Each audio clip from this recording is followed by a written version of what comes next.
If you're wondering why Greenland, a vast icy island far from most people's daily lives, is suddenly at the center of global headlines, the answer goes far beyond snow and glaciers.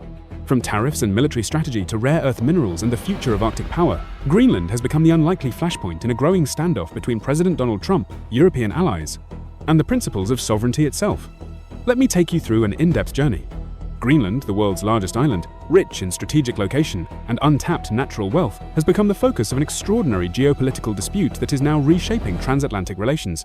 For weeks, President Donald Trump has escalated his long-standing calls for the United States to assert greater control over Greenland, a semi-autonomous territory of Denmark. He argues Washington must acquire the island in order to safeguard US national security and outmaneuver rival powers. Trump says Greenland's location in the Arctic is vital for missile defense, early warning systems, and broader strategic interests, including access to rare earth minerals and emerging Arctic shipping routes. But his proposals have sparked widespread controversy both locally and abroad. Denmark, whose sovereignty includes Greenland, has firmly rejected any idea of selling or ceding control of the territory, emphasizing that the future of the island belongs to the people of Greenland and the Kingdom of Denmark.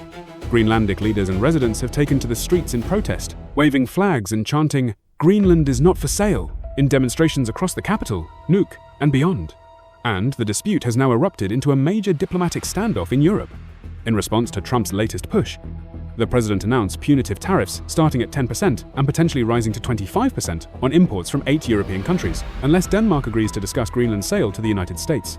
The list of targeted nations includes Denmark, Norway, Sweden, France, Germany, the United Kingdom, the Netherlands, and Finland, a bloc of close NATO allies. European leaders have reacted with unified consternation.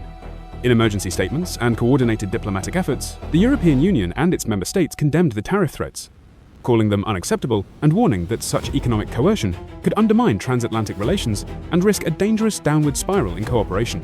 They emphasized that Greenland's future should be determined by its own people and Denmark, not by pressure from Washington. UK Prime Minister Keir Starmer described Trump's tariff plan as completely wrong, while French President Emmanuel Macron declared that no amount of intimidation would sway Europe's position on sovereignty and that such threats have no place among allies. Sweden and Norway, too, warned they would not be blackmailed into compliance.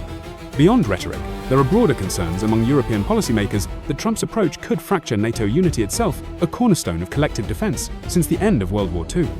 Analysts warn that weaponizing tariffs against allies for geopolitical leverage could erode trust and weaken cooperation on issues ranging from Arctic security to Ukraine. In Greenland, officials have welcomed Europe's solidarity, viewing it as crucial support in defending their autonomy against external pressure. Meanwhile, Denmark's foreign minister has engaged in diplomatic outreach to reaffirm NATO's role in Arctic security and reiterate the island's non-negotiable status. The situation has now become a test, not just of Greenland's sovereignty, but of how alliances operate under stress, how economic tools such as tariffs are used in geopolitical contests, and whether traditional Western partnerships can withstand such aggressive bargaining tactics. As climate change continues to open the Arctic, and global powers eye its strategic potential, the debate over Greenland underscores the growing intersection of national security, resource competition, international law, and alliance politics in the 21st century. Harbour News Network, anchoring truth, guiding insight.